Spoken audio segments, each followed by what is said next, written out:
ಶ್ರೀ ಗುರು ಬಸವಲಿಂಗಾಯ ನಮಃ. ಸರ್ವರಿಗೂ ಶರಣು ಶರಣಾರ್ಥಿಗಳು.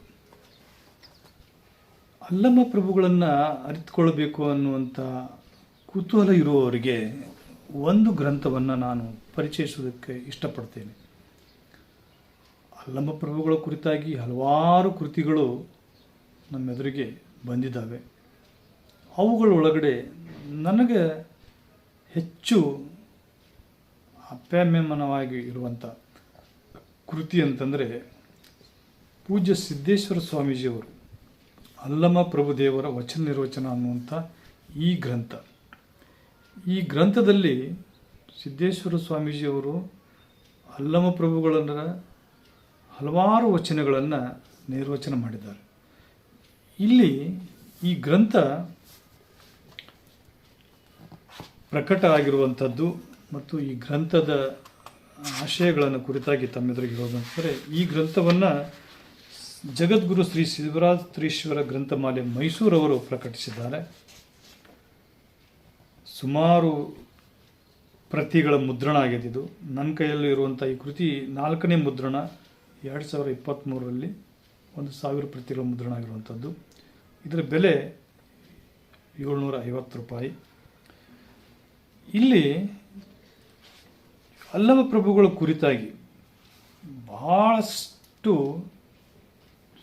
ಸವಿಸ್ತಾರವಾಗಿ ಅವರ ಒಂದು ಸ್ವರೂಪವನ್ನು ಅರ್ಥೈಸಿಕೊಳ್ಳೋ ನಿಟ್ಟಿನೊಳಗಡೆ ಈ ಕೃತಿಯೊಳಗೆ ಮೂಡಿ ಬಂದಿದೆ. ಶುಭ ಹಾರೈಕೆ ಒಳಗಡೆ ಜಗದ್ಗುರು ಶ್ರೀ ಶಿವರಾತ್ರಿ ದೇಶಿಕೇಂದ್ರ ಸ್ವಾಮೀಜಿಯವರು ಹೇಳ್ತಾರೆ, ಅಲ್ಲಮರನ್ನು ಅಂಗವಿಸಿಕೊಂಡು ಆಧ್ಯಾತ್ಮಿಕವಾಗಿ ಅರ್ಥೈಸುವುದರಲ್ಲಿ ಅದ್ವಿತೀಯರೆನಿಸಿದ ಶ್ರೀ ಸಿದ್ದೇಶ್ವರ ಸ್ವಾಮೀಜಿಗಳು ಅತ್ಯುತ್ತಮ ಭಾಷೆಯನ್ನು ನೀಡಿ ವಚನ ಸಾಹಿತ್ಯಕ್ಕೆ ಮಹತ್ತರವಾದ ಕೊಡುಗೆಯನ್ನಿತ್ತಿದ್ದಾರೆ. ಅವರ ದಿಗ್ದರ್ಶನದಲ್ಲಿಯೇ ಸಿದ್ಧಗೊಂಡ ಬಸವೇಶ್ವರರ ವಚನ ದೀಪಿಕೆಯಿಂದ ಸ್ಫೂರ್ತಿಗೊಂಡು ವಚನ ವ್ಯಾಖ್ಯಾನ ಕಮ್ಮಟವು ಮುಂದುವರಿದು ಅಲ್ಲಮ ಪ್ರಭುದೇವರ ವಚನ ನಿರ್ವಚನದ ಬೃಹತ್ ಸಂಪುಟ ಕನ್ನಡ ಸಾರಸ್ವ ಲೋಕಕ್ಕೆ ಅರ್ಪಿತವಾಗಿದ್ದು, ಸಿದ್ದೇಶ್ವರ ಸ್ವಾಮೀಜಿಯವರ ನೇತೃತ್ವದಲ್ಲಿ ಸಮೂಹ ಚಿಂತನ ಗೋಷ್ಠಿಗಳು ಮುಂದುವರಿದು ಕೊನೆಯ ಪಕ್ಷ ಪ್ರಮುಖ ವಚನಕಾರರ ವಚನ ಸಾರ ಸಂದೇಶವಾದರೂ ಭಾಷ್ಯ ರೂಪದಲ್ಲಿ ಹೊರಬರಬೇಕೆಂಬುದು ಮಹದಾಶಯ ಎಲ್ಲರಿಗೂ ಇತ್ತು ಅನ್ನುವಂಥ ನಿಟ್ಟಿನೊಳಗಡೆ ಅವರು ಶುಭ ಹಾರೈಕೆಯನ್ನು ಹೇಳ್ತಾರೆ. ಹಾಗೆಯೇ ನುಡಿ ನಿವೇದನದ ಒಳಗಡೆ ಸಿದ್ದೇಶ್ವರ ಸ್ವಾಮೀಜಿಯವರು ಹೇಳಿರುವಂಥ ಮಾತುಗಳನ್ನು ಗಮನಿಸಿದರೆ, 12ನೇ ಶತಮಾನದ ಭಕ್ತಿ ಬೆಳವಿಸಿದ ಕಾಲ. ಕರ್ನಾಟಕದಲ್ಲಿ ಸಾವಿರಾರು ಶರಣರು ಅವರ ಕೈಯಲ್ಲಿ ಕಾಯಕ, ಮನಸ್ಸಿನಲ್ಲಿ ಭಕ್ತಿ, ಮಾತಿನಲ್ಲಿ ಲಿಂಗಕಳೆ. ಅಲ್ಲಮರ ಮಧ್ಯದ ಜ್ಞಾನ ಚಂದ್ರಮ, ಮಾಯೆ ಮುಟ್ಟದ ಮೈ, ಮೋಹ ಸೋಂಕದ ಹೃದಯ, ಮರವೆಯ ನರಿಯದ ಮತಿ, ದೇಹ ದೇವಾಲಯ, ಜೀವ ದೇವ, ಅವನು ಸಾಧಿಸದ ಯೋಗವಿಲ್ಲ. ಹಠದಲ್ಲಿ ಹಠಯೋಗಿ, ಮಂತ್ರದಲ್ಲಿ ಪ್ರಣವಸಿದ್ಧ, ಧ್ಯಾನದಲ್ಲಿ ಅನಿಮಿಷ, ಲಿಂಗ ಮಾರ್ಗದಲ್ಲಿ ಶಿವಯೋಗಿ, ಕಣ್ಣಿನಲ್ಲಿ ಕಾರುಣ್ಯ, ನಡೆಯಲ್ಲಿ ನಿಶ್ಚಿಂತತೆ, ಪ್ರಸನ್ನತೆಯೇ ಮೂರ್ತಿಗೊಂಡ ಮಹಾಂತ. ದೇಶ ದೇಶಾಂತರ ಸುತ್ತಿದ ಜನಮನದ ಕಾಳಿಕೆಯ ಕಳೆದ, ಸಾಧಕರಿಗೆ ಸತ್ಯದ ಸುಮಾರ್ಗ ತೋರಿದ, ತಪಸ್ವಿಗಳ ಮದ ಮಂಜನ್ನು ಚದುರಿಸಿದ, ಧ್ಯಾನದ ಮಹಿಮೆಯ ಎಲ್ಲೆಲ್ಲೂ ಮೆರೆದ. ಅವನ ಹಿರಿಮೆಯನ್ನು ಶರಣರ ಮಾತುಗಳಲ್ಲಿಯೇ ಕಾಣಬೇಕು.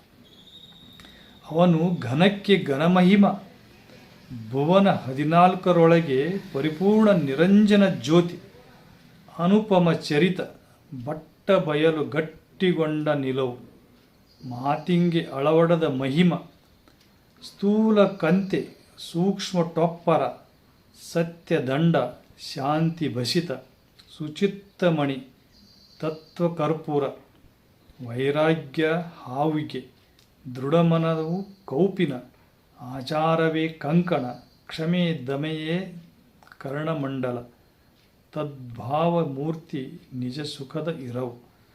ಅಲ್ಲಮನ ಅಪರೂಪದ ವಚನಗಳು ಈ ಕೃತಿಯಲ್ಲಿ ಸೂರೆಗೊಂಡಿವೆ. ವಚನಗಳು ಸಾವಿರಾರು ಆಳಕ್ಕೆ ಆಳ, ವಿಸ್ತಾರಕ್ಕೆ ವಿಸ್ತಾರ, ಎತ್ತರಕ್ಕೆ ಎತ್ತರ. ಆ ವಚನಗಳ ಒಳಭಾವ ಮಾತಿಂಗೆ ಮೀರಿದ ಅನುಭೂತಿ.